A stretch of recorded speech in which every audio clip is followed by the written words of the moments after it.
The leather-bound folder sat before me, heavier than it looked, like it carried more than paper, maybe a pulse of its own.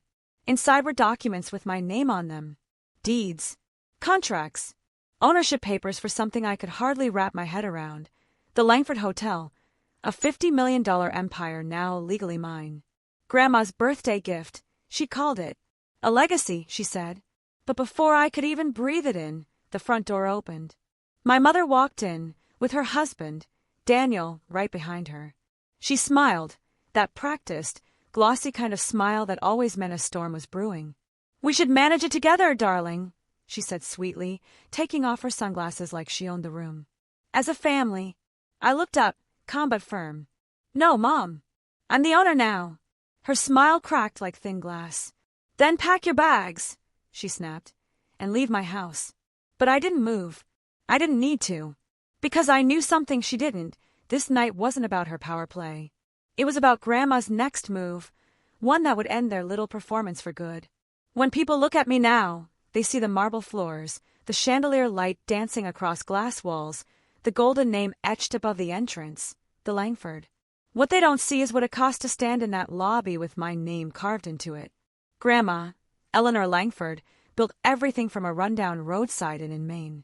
She was 21, my age now, and people laughed at her dream. But she turned doubt into concrete and ambition into revenue. By the time I was born, the Langford name was whispered with envy. My mother, Vanessa, inherited none of Grandma's grit, only her pride. For her, success wasn't about building, it was about being seen. She loved attention more than work, control more than family. My father, Michael, was her opposite. Calm, honest, the kind of man who fixed problems before they exploded. He ran operations for years, quietly keeping everything standing while Mom posed for magazines. But when I was 16, that balance shattered. I remember the night Dad left, suitcase in hand, his voice low but final. "I can't stay where love feels like performance." And then silence, the kind that fills every corner of a house and never leaves. Soon after, Mom remarried. Daniel, a smooth-talking consultant who loved words like synergy and expansion. She said he made her feel powerful again. I knew better. He just told her what she wanted to hear. Not long after, I was sent to live with Grandma. She called it training. Mom called it space. But I knew I was just one less witness. And that's where everything began. In Grandma's cedar-scented home, under the ticking of her old clock, where legacy and lessons started blending into one. I thought Grandma was teaching me about business. I didn't realize she was preparing me for war, one that would begin the moment I turned 21. Life with Grandma was quiet, but never dull. Her house smelled like cedar wood and coffee, the kind of scent that lingers in your memory long after you've left. Every morning, the sound of her old typewriter filled the air, keys clacking like a steady heartbeat. She never treated me like a child. She treated me like an apprentice. Architecture is storytelling, she used to say. Every wall remembers who built it and why. I was studying design back then, but what she taught me went far beyond blueprints. She showed me what legacy truly meant: patience, risk, and the courage to start over when everyone calls you finished. Sometimes I'd catch her late at night, tracing old property maps she'd drawn by hand decades ago. The way her fingers followed the faded pencil lines, it wasn't nostalgia. It was respect. Respect for every mistake that turned into marble. Every doubt that turned into profit. I didn't realize it then, but those moments were training, lessons disguised as memories. She wasn't just teaching me about real estate. She was teaching me how to survive people who'd rather steal your legacy than build their own. Meanwhile, my mother's calls grew fewer. When they did come, they were always the same. "You should visit," she'd say, her tone clipped. "Daniel wants to talk about expanding into Europe." I'd always have an excuse, an exam, a project, anything to keep my distance. Her disappointment was predictable. But her silence afterward? That stung more than any argument could. We weren't family anymore, just two people linked by paperwork and memory. Then came the morning of my 21st birthday. The day everything changed. Grandma asked me to join her in the study. Her desk, the same oak one she built herself decades ago, held a single leather folder, dark brown, perfectly centered. "This," she said softly, "is your inheritance. But it's also your test. Her tone wasn't celebratory. It was serious, almost heavy. I frowned. Test. She smiled faintly, eyes tired but sharp. You'll understand soon. Inside the folder were the deeds, the hotel ownership papers. My name printed in bold letters. My future sealed in ink. I wanted to hug her, to thank her, to cry.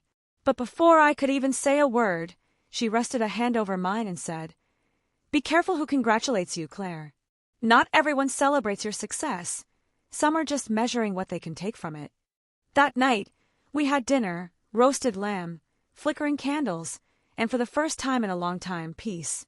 For a fleeting moment, I thought maybe things were finally steady. But then the doorbell rang. A small sound that changed everything. When I opened that door, I didn't just let my mother in. I let chaos back into the house. The doorbell rang twice, sharp, impatient, like the person on the other side already believed they belonged inside. I wiped my hands on a napkin and walked toward the door. The moment it opened, the chill from the porch hit first. Then came the scent of expensive perfume, the kind my mother wore when she wanted to look like she was winning. There she was, Vanessa, my mother, standing in a cream coat that shimmered under the porch light. Her hair curled, her lipstick flawless, her smile polished but hollow. And right beside her, Daniel, her husband, his grin smug and his cologne overwhelming.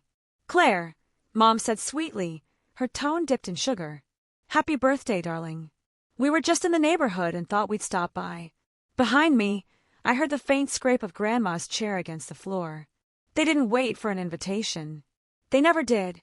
Daniel carried a gift bag, the kind that screamed pretense more than affection. My mother's eyes darted around the living room until they landed on it, the leather folder still sitting on the table. My inheritance. We heard about your little surprise, she said, pretending to sound impressed. A $50 million hotel, quite a gift for someone so young. I smiled politely. It's not about the number, Mom. Grandma wants me to continue what she started. She laughed lightly, waving her manicured hand. Of course.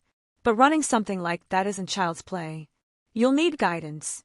That's why Daniel and I thought we could manage it together as a family. That word, family, landed like a slap. Daniel leaned forward, his voice smooth as oil. It's too much for one person, Claire. Let us help. We've already drafted a proposal. But Grandma's voice cut through his sentence like a blade. A proposal, she said evenly, for something that doesn't belong to you? The air shifted. Even the candles flickered as if they understood what was coming. Daniel's grin faltered. My mother shot Grandma a glare, that same defiant, icy look she used to give my father years ago. Mother, she said sharply, let's be practical. Practical, Grandma repeated softly, like she was tasting the word. You mean like when you mortgaged the Ashbury property without permission? Or when you vanished for 6 months chasing an expansion and came back with nothing but debt? The color drained from my mother's face. That was years ago. Yes, Grandma said calmly. And I remember every year it cost me. The tension was a living thing in that room. I could hear my heartbeat echoing in my ears. Claire, Mom said, turning back to me, her voice trembling but still rehearsed. Don't let her turn you against me. We're family. We should rebuild together. I wanted to believe her, but the way her eyes lingered on that folder told me everything I needed to know. This wasn't about rebuilding. It was about reclaiming power she'd already lost. Grandma rose slowly, placing a steady hand on my shoulder. Dinner's over, she said softly. Some things aren't up for discussion. Daniel forced a smile, pretending nothing had happened. Of course. We'll talk again soon. But as they turned to leave, my mother leaned close, her voice barely a whisper. This isn't over. She was right. It wasn't.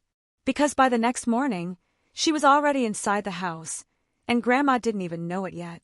The next morning, the house didn't feel like home anymore. The sunlight that filtered through the curtains looked colder, thin and pale, like it didn't trust the walls it was lighting. Grandma spent most of the early hours in her study. The door stayed closed, and through the wood, I could hear the soft rhythm of her typewriter, deliberate, steady, almost like she was writing time itself into order. When I went downstairs, the air was heavy with the smell of coffee and something sharper, intrusion. My mother was already there, seated at the breakfast table, sipping from a mug she hadn't been offered. Her fingers traced the edges of one of Grandma's old ledgers, as if she were cataloging her next theft. Daniel stood by the window, phone pressed to his ear, whispering into it. Phrases like joint control and potential restructuring slipped from his mouth in between fake chuckles. They didn't notice me at first. I stood there quietly, watching them, two trespassers dressed in family titles.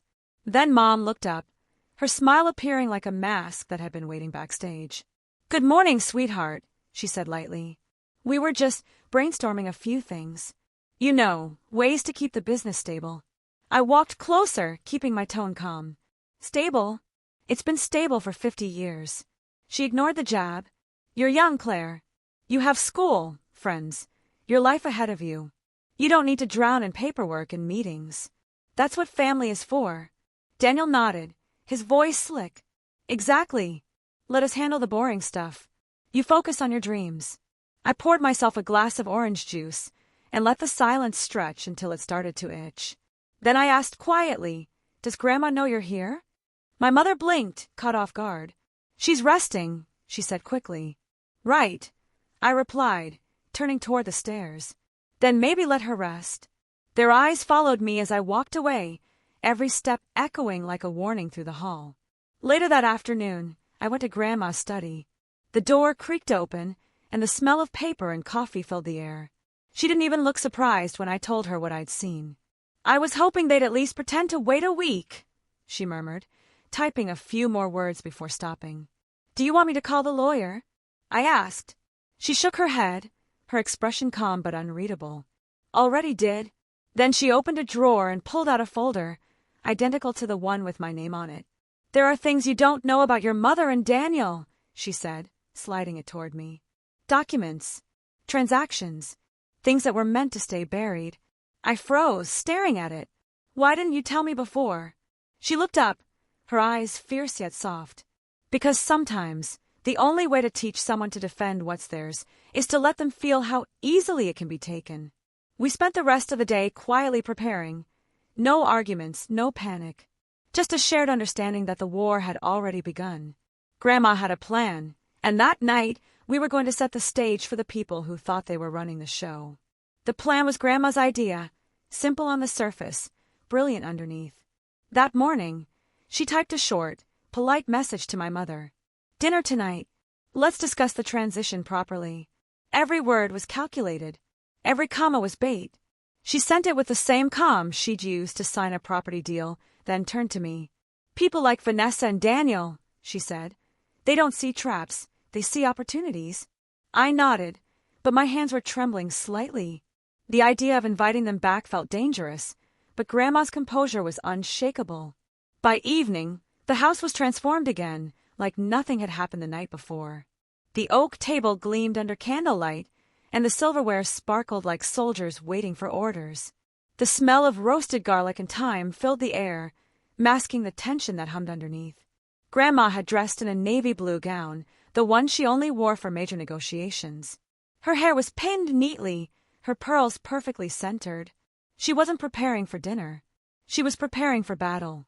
"Stay calm," she whispered as she placed a silver folder beside my plate. "Let them talk first." At exactly 7, headlights swept across the gravel driveway. Their timing was perfect. Of course it was. They always arrived right when they could make an entrance. The door opened without a knock. My mother entered first, her heels clicking like a countdown. She wore red, bold, deliberate, the color of control. Daniel followed close behind, loosened tie, smug grin, pretending to be casual. "Mother," she said smoothly, leaning down to kiss the air near Grandma's cheek. "Claire." Her smile didn't reach her eyes. "I'm glad we're doing this properly. Family decisions," Daniel added, taking his seat, "should always be transparent." I almost laughed. Transparent. That was a good one. Dinner started in silence. Forks clinked softly, glasses touched, and the hum of polite conversation filled the gaps where real emotion used to live. But under the calm surface, I could feel their impatience building. Mom's nails tapped against the table. Tick, tick, tick. Daniel's eyes flickered toward the folder by my hand. Finally, she broke the silence. "Let's be honest," she said, setting her fork down. Managing something of a scale isn't easy. It's unreasonable to expect a 21-year-old to handle it alone. Daniel leaned forward. We've already outlined a structure. I'll handle finances. Vanessa will manage PR. And Claire, he smiled thinly, can shadow us. Learn the ropes. Their tone wasn't suggestive. It was possessive. I exchanged a glance with Grandma. Her face was unreadable. You mean, I said slowly, I signed the ownership over to you both, and you'll manage it? Daniel's grin stiffened. Mom's eyes flashed victory too soon. Grandma finally looked up, her voice calm and sharp. And how exactly would that benefit Claire? Mom smiled sweetly. It benefits everyone. We're family after all. Ah, there it was again, family. That word she used like a weapon. I smiled faintly, taking a slow breath. You're right, I said. We're family. She leaned back, satisfied. Good. Then let's. But I cut her off, which is exactly why it's time we stop pretending this is about love. The room went still. And when I pushed that silver folder toward the center of the table, I knew dinner was over. The reckoning had begun. Silence swallowed the table. Only the faint crackle from the fireplace dared to make a sound. My mother's smile froze, and Daniel's fingers paused midair, hovering above his wineglass. I slid the silver folder toward them, its metallic sheen catching the candlelight. You wanted transparency, I said softly. Let's start with this. Daniel reached for it, but Grandma's hand moved faster. She opened it, her movements deliberate. Each page turned like the tick of a clock counting down to judgment. These, she began, her voice steady, are statements from the Ashbury account. Withdrawals made under Vanessa Langford's signature. Funds that never returned. Mom's face drained of color. That's absurd, she said quickly. Those transactions were stolen, Grandma interrupted, her tone sharp but calm. And these, she continued, flipping another page, are emails from Daniel Hayes Consulting offering overseas expansion projects that don't exist. Proposals signed by both of you. Daniel's confident smirk shattered. His knuckles turned white as he gripped his chair. You had no right to. I had every right, Grandma said, voice like steel. You tried to mortgage the core properties under shell companies. You thought I wouldn't notice. The air in the room thickened, heavy with panic and the scent of burning pride. Mom's voice wavered as she turned to me. Claire, you can't believe this. She's twisting things. She's old, she's confused. I'm old, Grandma said, cutting her off. Not blind. Then she placed one last document in the center of the table. This, she said quietly, is the ownership amendment. Effective immediately, all operational control transfers solely to Claire Langford. You are both removed from every board and trust. The words hit like thunder. You can't do this, Mom shouted, slamming her hand against the table. This is my legacy, my life. Grandma didn't even flinch. You handed it away the moment you chose greed over family. Daniel muttered something under his breath, something about lawyers, contracts, rights, but his voice had lost all its confidence. Get out, Grandma said simply. My mother's breath came sharp and ragged. You think you've won, don't you? She hissed, glaring at me. You're a child playing grown-up.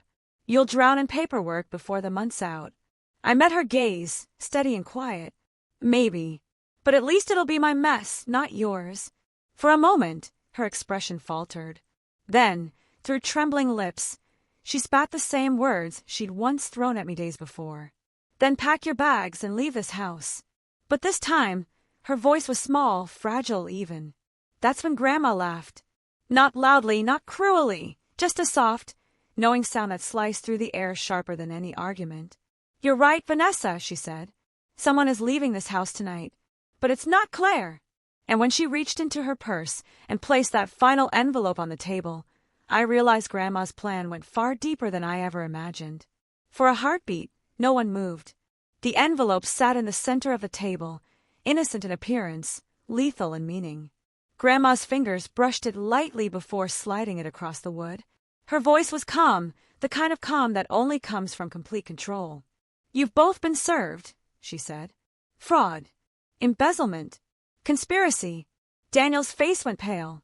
You called the police. I called justice, Grandma replied. The investigators are waiting outside. The sound of the front door opening filled the silence. Measured footsteps, firm but polite. 2 officers stepped into the dining room, their presence quiet yet commanding. My mother's eyes widened in disbelief. "You wouldn't," she whispered, shaking her head. "I'm your daughter." Grandma looked at her, not with anger but with sorrow. "You were," she said softly, "until you sold this family's name for greed and applause." Daniel stood abruptly, his chair screeching against the floor. "You have no proof," he barked. Grandma's lips curved faintly. "You're sitting on it." The officers produced the warrant, calm and professional. "Mr. Hayes, Mrs. Langford, we need you to come with us." My mother stumbled back, eyes darting between me and Grandma. "You can't, this isn't real. We're family." But her voice cracked on the word family. Daniel didn't argue. He knew it was over. He simply lowered his head as one officer guided him toward the door.